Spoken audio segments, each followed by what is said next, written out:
estudiante y te apasiona la psicología? Hoy vamos a dar Introducción al Narcisismo, la primera parte. Sin más vueltas, mi nombre es Carla Manzano, soy psicóloga, acompáñame que te va a explotar la cabeza. Introducción al Narcisismo de Sigmund Freud de 1914. La controversia ¿es al narcisismo o es del narcisismo? Si pusiéramos un título largo, en realidad podríamos decir que como era un término sacado de la psiquiatría, era Introducción del narcisismo de la psiquiatría al psicoanálisis. Es decir, que Freud va a tomar un concepto de la psiquiatría y lo va a llevar a la teoría psicoanalítica. Ahora bien, para la psiquiatría, que es lo que en el texto se llama la clínica de Neik, era un poco mala palabra, ¿sí? Era una perversión, una patología, se define como tratar al cuerpo propio como si fuera un objeto sexual, mimarlo y satisfacerlo hasta llegar a la satisfacción. Y Freud justamente va a venir a romper con esa idea, decir que forma parte de toda la vida de los seres humanos, de la vida del neurótico y que incluso es necesario para poder vivir, ¿sí? Así que le saca el estigma negativo al llevarlo al psicoanálisis y darle su propia definición. Que justamente, ¿cómo lo define? Lo define como complemento libidinoso del egoísmo, o sea que hay una libido que es egoísta, inherente a las pulsiones de autoconservación, es decir, que pertenece a las pulsiones yoicas, y que justificadamente se le atribuye una dosis a todo ser vivo, es decir, que todos los seres vivos, animales, plantas y seres humanos, necesitamos de este amor propio para sobrevivir, para desarrollarnos, ¿sí? Ok, ahora bien, aunque rápidamente en el texto comienza a hablarnos de lo que se llaman las vías de acceso al narcisismo secundario, ¿qué significa? Que Freud no trabajaba con la infancia, él veía signos adultos que tenían narcisismo y decía, a lo mejor hay un narcisismo primario en la infancia que es anterior a todos estos rasgos adultos, ¿no? Y eso es justamente lo que se puede leer entre líneas en este texto.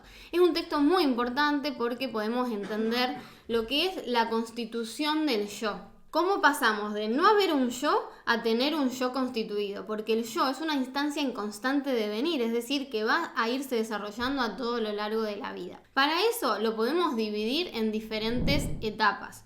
Por ejemplo, tenemos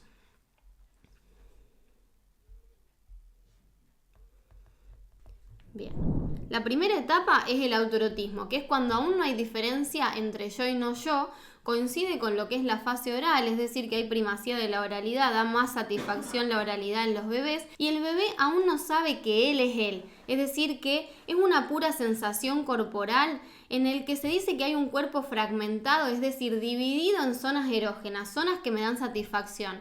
Zonas que van cada una a su bola y que están libidinizadas por los cuidados parentales. Ahora bien, para que se forme un yo, o sea, alguien que pueda decir yo me reconozco como un yo, tiene que darse, te lo dice en muy importante la página 74, que dice algo tiene que agregarse al autoerotismo, una nueva acción psíquica, para que el yo se forme y se constituya o se forme y se desarrolle. Entonces, ¿qué es esta nueva acción psíquica? Vamos a ponerla, nueva acción psíquica. Bien, pues va a ser aquello que si antes las pulsiones estaban en el cuerpo fragmentado cada una a su bola, ahora las pulsiones se unifican, esa unificación de los placeres da lugar a un cuerpo y ese cuerpo da lugar a un yo ante el cual uno se puede reconocer, ¿sí? Por lo cual, a partir de que se da esta nueva acción psíquica, tenemos un yo. Ahora bien, ¿a quién va a amar el yo que seguro no se rechaza? Podríamos pensar que son los objetos parentales, pero en realidad los objetos parentales pueden rechazar al bebé, aunque no es lo más común, ¿sí? Así que la persona que tiene más a mano el yo, que seguro no se va a rechazar para amarse, es a sí mismo. De ahí que a partir de la nueva acción psíquica se dé el estadio del narcisismo primario, ¿sí? Justamente se define como ese estadio intermedio entre el autoerotismo y el amor de objeto, porque después del narcisismo primario tenemos la primera elección de objeto que coincide con el complejo de Edipo, aunque en este texto no se explique, ¿sí? Bien, cuando el yo se ama a sí mismo por primera vez, que es este narcisismo primario, lo hace porque es de naturaleza egocéntrica, como estábamos explicando, y lo hace antes de elegir a otras personas, ¿sí? A otras personas ajenas. ¿Por qué? Por esto que decíamos, porque es de naturaleza egocéntrica, porque él seguro no se va a rechazar. Y además, esto podría estar vinculado también porque en la casa no paran de festejarle los logros. Es decir, que el yo se va a amar a sí mismo, pero también es porque es su majestad el bebé en la casa. ¿Sí? Esta tendencia que va a decir Freud que tienen los padres de ¿qué? De atribuirle al niño toda clase de perfecciones, encubrir todos sus defectos, que no está sometido a ninguna ley ni social ni cultural y es el núcleo y centro de la relación.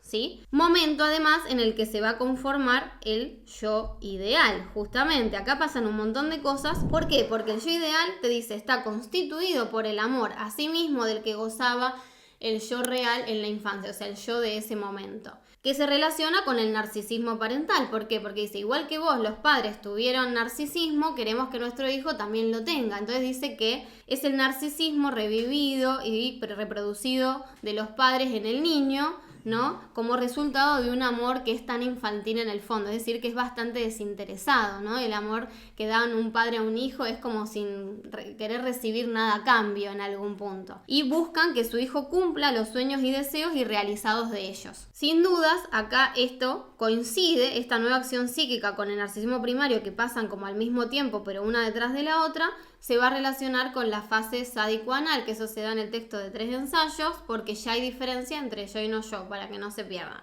Ahora bien, ¿qué hace que el yo se deje de amar y comience a amar a otros? Bueno, ahí lo explica con esto de, se pregunta él, ¿no? ¿Por qué una estasis así de la libido, o sea, una libido estancada en el interior del yo, se sentiría displacentera? ¿O en razón de qué se ve compendida la vida anímica tras pasar los límites del narcisismo primario y poner la libido sobre objetos? Y te contesta Freud en la página 82, te dice, esa necesidad sobreviene cuando la investidura del yo sobrepasa tal medida, es decir, es tan grande ya la libido que está metida en nuestro propio vasito, que está por desbordar. Entonces, un fuerte egoísmo preserva de enfermar y te dice, uno tiene que al final empezar a amar para no caer enfermo, ¿sí? Para que no me pase como al mito de Narciso, que se acabó ahogando en el lago por querer atrapar su propia imagen de la cual estaba enamorado. Bueno, uno tiene que dejar de amarse a sí mismo y comenzar a amar a los objetos que tiene a su alrededor, normalmente los objetos parentales, de ahí que se dé el complejo de Edipo, ¿sí? Esto lo podemos ver en niños que comienzan a prestar mucho más atención a, bueno, le doy una cartita a mamá, intento que papá esté contento porque ordené mis juguetes. Son esos rasgos que comenzamos a darnos cuenta de que por ahí salen de sus rabietas tan egocéntricas y comienzan como a querer que los amen, ¿no? Haciendo acciones, buscan más el cariño ajeno, de alguna manera, que justamente es lo del complejo de Edipo, ¿no? Este amor de los niños hacia sus padres, un amor que Freud consideraba incestuoso, pero no porque sea malo, sino porque no se puede, después va a tener que haber una separación inevitable para que el niño siga con su vida y su autonomía, ¿verdad? Bien, acá podemos dibujarlo como el yo junto con los otros y el corazoncito, como que se da ese complejo de Edipo, ¿sí? Ok. Después de eso, ¿qué viene? Por supuesto, la libido tampoco tiene que estar estancada en los objetos. Entonces, para que no se dé una estasis libidinal en los objetos, también porque está la prohibición del incesto, la amenaza de castración, en algún momento el yo deberá retirar la libido de esos objetos y volverla a volcar en el yo, ¿sí? Este mecanismo se llama retracción, replegamiento o introversión de la libido y es lo que define al mecanismo del narcisismo secundario que podemos ver a lo largo de la vida. No hay narcisismo terciario, cuartario, quintario, sino que todas las veces que ya no es narcisismo primario se va a considerar narcisismo secundario, ¿sí? Es decir, si yo estoy amando a una pareja y esa pareja me deja y tengo que hacer un duelo por la separación, la libido que estaba puesta en esa persona, si tiene que volver al yo, va a producirse un narcisismo secundario de vuelta, una retracción, un replegamiento o una introversión de la libido. Por tanto, acá ponemos que tenemos el narcisismo secundario, que coincide con el sepultamiento del complejo de Edipo y también va a coincidir con otra instancia importante, que es cuando se va a formar el ideal del yo. Es decir, ya yo ideal ya hubo. Ahora tiene que haber otra instancia, que se va a llamar ideal del yo. ¿Qué te dice o cómo lo va a explicar Freud? Va a decir que es el sustituto del narcisismo perdido en la infancia. ¿Por qué? Porque el yo es incapaz de renunciar a la satisfacción que una vez gozó siendo yo ideal e intenta recuperarla en una nueva forma de ideal llamada ideal del yo, que sería como nuestras aspiraciones, ese quiero ser, ese necesito llegar a, ¿no? Me pongo un ideal como la zanahoria para el conejo al que quiero alcanzar para volverme a sentir como me sentí cuando era su majestad el bebé, como me sentí en la infancia. ¿Sí? ¿Y esto de dónde viene? Bueno, proviene de muchas veces de la influencia crítica de los padres que nos dicen tenés que hacer esto, tenés que hacer lo otro, tenés que ordenar los juguetes. Esas son nuestras primeras zanahorias, nuestras primeras búsquedas, ¿no? De ideal, a la que más tarde se le van a sumar educadores y personas del medio. Es por eso que el ideal del yo además es condición para la represión. Todo lo que no es tolerado por el ideal se reprime. Y es el que aumenta las exigencias del yo. Es como el personal trainer del aparato psíquico, el que te dice, dale, vos podés avanzar un poquito más, aún no es suficiente, tenés que, bueno, que se puede volver a veces también un poco perverso, pero normalmente nos invita a no quedarnos en la zona de confort, sino a movernos y buscar nuevas satisfacciones. Al mismo tiempo que se forma el ideal del yo, también se va a formar otra instancia psíquica que se llama la conciencia moral, ¿sí?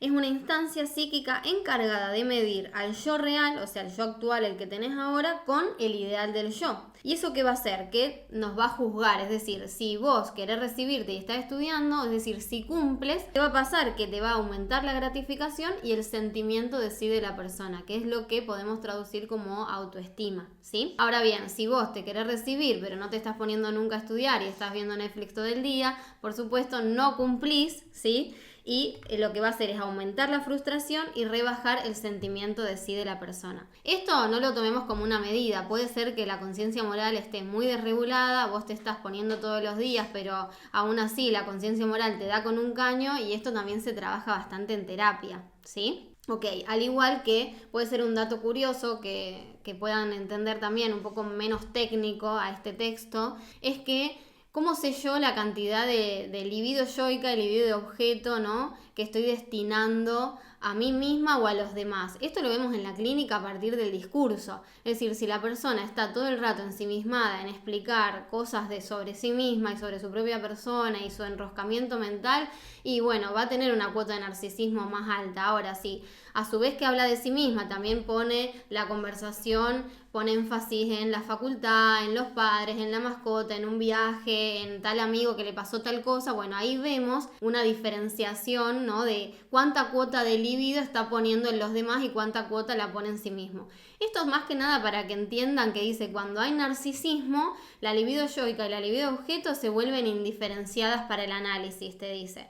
Y cuando hay investidura de objetos, o sea, se vuelca la libido de los objetos, ahí se vuelve recién diferenciable. Espero que se haya entendido esta parte. Por último, antes de terminar con esta partecita del texto, al final del texto explica cuáles son las 3 fuentes del sentimiento de sí. No es súper importante, pero ya que estamos lo podemos aclarar. Son 3 fuentes que aumentan mi autoestima. Una es conservar residuos del narcisismo primario, es decir, si te dijeron siempre que sos extrovertida, que sos simpático, que siempre fuiste muy gracioso y vos lo seguís siendo en la vida adulta, es algo que te va a aumentar la autoestima. Otra es el acercamiento o cumplimiento al ideal del yo, es decir, que me hace pensar el día que te recibís, que te tiran huevos, que te ponen el cartelito, ¿no? Es como que vos lograste, alcanzaste un ideal, ¿no? Ese día por lo menos, aunque al día siguiente seas el último desempleado del planeta, y ese día te sentís un poco de nuevo como su majestad el bebé. Te dice que es una omnipotencia corroborada por la experiencia.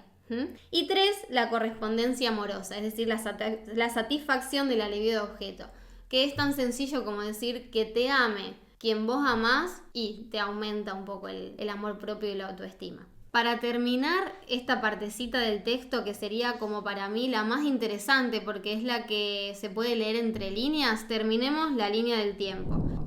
Teníamos autoerotismo, que no hay diferencia, vamos a ponerlo otra vez, no hay diferencia entre el yo y el no yo, que coincide con la fase oral. Nueva acción psíquica y narcisismo primario, que ya hay un yo que se diferencia de los objetos y coincide con la fase sádico-anal. Después viene el complejo de Edipo, que va a coincidir con la fase fálica. Y la salida del complejo de Edipo, que coincide con el narcisismo secundario. Y toda esta etapa que acabo de nombrar es lo que se considera sexualidad infantil. Saben los que estudian psicoanálisis que la sexualidad se divide en dos etapas, sexualidad infantil y sexualidad adulta. Pero ¿dividida en qué? Y dividida por un periodo que viene después del narcisismo secundario, de la salida del complejo de Edipo, que se llama latencia, ¿sí? Acuerden que latencia viene de latente, que es no consciente, susceptible de conciencia. La etapa en la que el ser humano se va a incorporar a la cultura, va a tener que tomar todas las leyes de la cultura, incorporarse a lo social. Y ahí va a quedar latente, es decir, no consciente la sexualidad, para que vuelva a reflorecer ¿cuándo? En la pubertad. Así, ahí en la pubertad tenemos la sexualidad adulta, que es la última etapa del desarrollo sexual del ser humano, ¿sí? Y se llama pubertad, que es cuando las pulsiones, ¿sí?, se dice se rigen por el primado de los genitales al servicio de la reproducción. Quieras o no quieras reproducirte, el psiquismo apunta a que ya lo puedas hacer. Y es ahí en la pubertad donde se va a dar además lo que se dice la segunda elección de objeto. Es decir, si en la infancia la primera elección de objeto eran los objetos parentales, acá en la pubertad se da la segunda elección de objeto, que es la que se va a dar el resto de la vida. No hay tercera, cuarta y quinta, sino es segunda elección de objeto, que Freud en este texto explica que se va a dividir en dos tipos de elección de objeto. Narcisista, por un lado, es decir, si en la infancia te amaste a vos mismo, podés buscar a alguien parecido a vos en la vida adulta, por lo cual pongamos una N, narcisista, o por apuntalamiento, ¿sí? Por apuntalamiento es que vos elegís a los prototipos parentales como amor en la vida adulta, o sea, gente parecida a tus padres. Bien, vamos a poner apuntalamiento. Y esto lo vamos a explicar en las vías de acceso del narcisismo secundario con la vida amorosa de los sexos en la segunda parte de este video para poder terminar el texto. Hasta acá la primera parte de introducción al narcisismo. Si tenés alguna duda, déjala en comentarios, sabés que me podés seguir en las redes. Si te gustó el video, dale like y nos vemos en la parte 2 de este contenido.